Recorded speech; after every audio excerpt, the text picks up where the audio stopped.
I'm reading from Mark chapter 10 right now.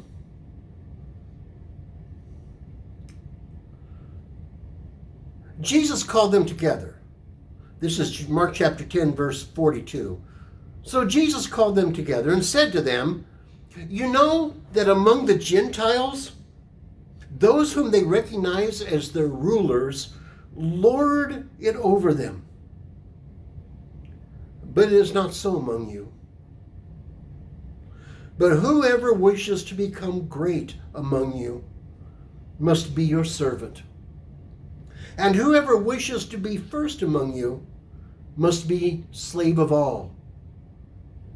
For the Son of Man came not to be served, but to serve, and to give his life as a ransom for many." While I'm at this, let me pull out another verse. This is the night of Gethsemane. This is in John chapter 13, beginning with verse 1. Now before the festival of the Passover, Jesus knew that his hour had come to depart from this world and go to his Father. Having loved his own who were in the world, he loved them till the end. The devil had already put into the heart of Judas, son of Simon Iscariot, to betray him. And during the supper, Jesus, knowing that the Father had given all things into his hands, and that he had come from God and was going to God, got up from the table, took off his outer robe, and tied a towel around himself. He then poured water into a basin and began to wash the disciples' feet and to wipe them with the towel that was tied around him. And he came to Simon Peter and he said to him, who said to him, "Lord, are you going to wash my feet?" And Jesus answered, "You do not now know what I am doing, but later you will understand." And Peter said to him, "You will never wash my feet." And Jesus answered, "Unless I wash you, you have no share with me." And so Simon Peter said to him, "Lord, not only my feet, but also my hands, my head." And Jesus said to him, "One who is bathed does not need to wash except for his feet, but is entirely clean, and you are clean, though not all of you." For he knew who was to betray him. For this reason he said, "Not all of you are clean." And after he had washed his feet, he put on his robe, and he returned to the table, and he said to them, "Do you know what I have done for you? You call me teacher and Lord, and you are right, for that is what I am. So if I, your Lord and teacher, have washed your feet, you also ought to wash one another's feet. For I have set an example that you should do as I have done to you." Well, that's enough for what I want to share. And again, this is a Wednesday night sharing time. Lessons learned over my years in ministry. It's not really a sermon. It's not really theological. It's just heart to heart. And here's what I want to talk about tonight. Godly leadership is leadership on its knees with a towel. I remember a number of years ago, I was a part of a wedding. I was not conducting the wedding. I was just involved with the wedding.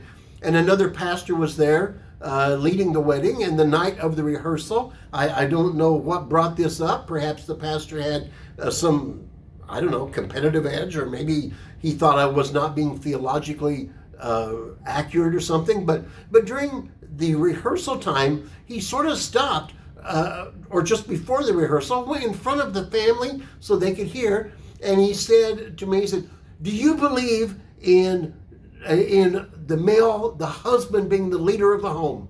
Do you believe in the husband being the spiritual leader of the home?" And I guess I was kind of bushwhacked. And I responded to him, I said, "Oh my, yes. I certainly believe that the husband should be a leader in the home, but not as the pagans. That is, not as those that are ungodly.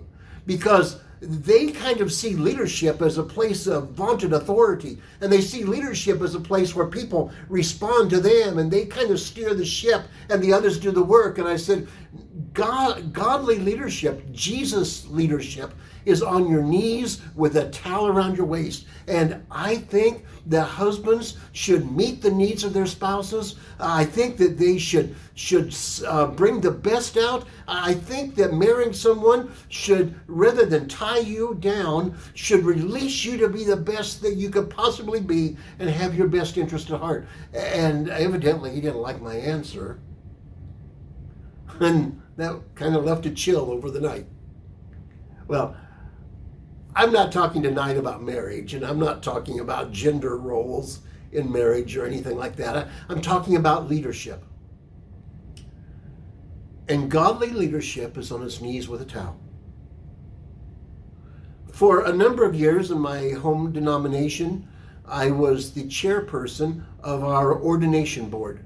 And so the pastors that came for ordination would come before our board, and we would coach them, and we would guide them, and we would test them, and sometimes we would weed out those that we thought could make it and those that couldn't. We always spent a lot of time in prayer. We went into 3 different areas very deeply: theological training, psychological stability, and practical ministry skills. It took several years to be ordained, and a lot of work, and sometimes people weren't very comfortable with us. And I don't know about the others on that board, what they looked for, but I remember that we would always start our meetings with prayer. And we would know there would be a nervous young pastoral candidate out in the hallway, and we would pray for that person and have them come in, and we would talk with them, and every so often we would bring them back in over the years of working toward ordination. As I was about to say, I don't know what the other people on that board looked for in a pastor, but I know one of the things that I look for. I didn't look for somebody that could shine. I looked for somebody that could bring out the shine in others. See, a lot of those going into ministry, a lot of those that want to be up in front of people, they sort of feel good being in front of people. They like to show off their education. Some of them have beautiful voices. Some of them have just great ways of building organizations. They shine. I mean, there's just a lot of gifts and skills that we would see in these people, and they would just shine. And there's nothing wrong with shining, I don't suppose, but you don't go into ministry to shine. At least you don't go become a pastor to shine. You become a pastor to bring out God's gifts and to train others and to lead the whole church to shine. Sort of like on a basketball team sometimes. You might have a great player that doesn't do a good job on the basketball team because he's not a team player. And that's what I would look for. Well, I don't want to talk about that much longer. I don't want to spend a long time tonight talking about this, or it'll turn into a sermon.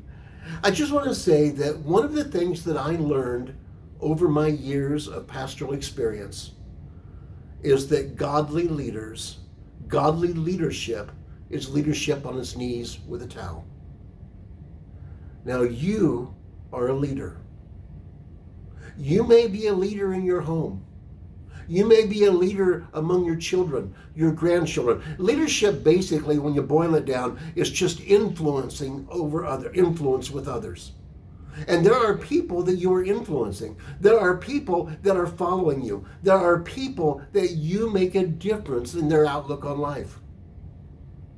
You may be a leader inside your church. You might be a leader in your community.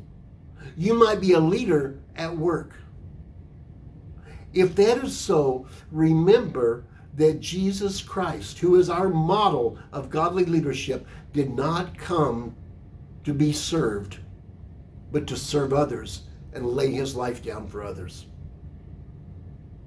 If you want to be a godly leader, maybe you're the husband, maybe you're the mother, maybe you are the oldest of the children, Maybe you're the parent. Maybe you're the grandparent that comes in and visits. Maybe you're a Sunday school teacher. Wherever you are at, if you are a godly leader, the greatest goal is not for you to shine. It's for you to bring out the shine in others. And your place is serving and lifting them up so that anybody around you is lucky to be around you because you bring out the best. Well, that's about all I have for tonight. Every Wednesday night, I hope to share just one little thing that became important to me. And you may disagree with it. That's okay. I'm not saying this is the gospel. I'm just saying this was important to me. Now, if this is important to you too, or if it's helpful to you, you might, if you're on YouTube right now, you might subscribe. If you're on Facebook, give me a like. I don't know, just so I know that somebody's out there listening. Thanks. And may you be a good influence on the lives around you this week.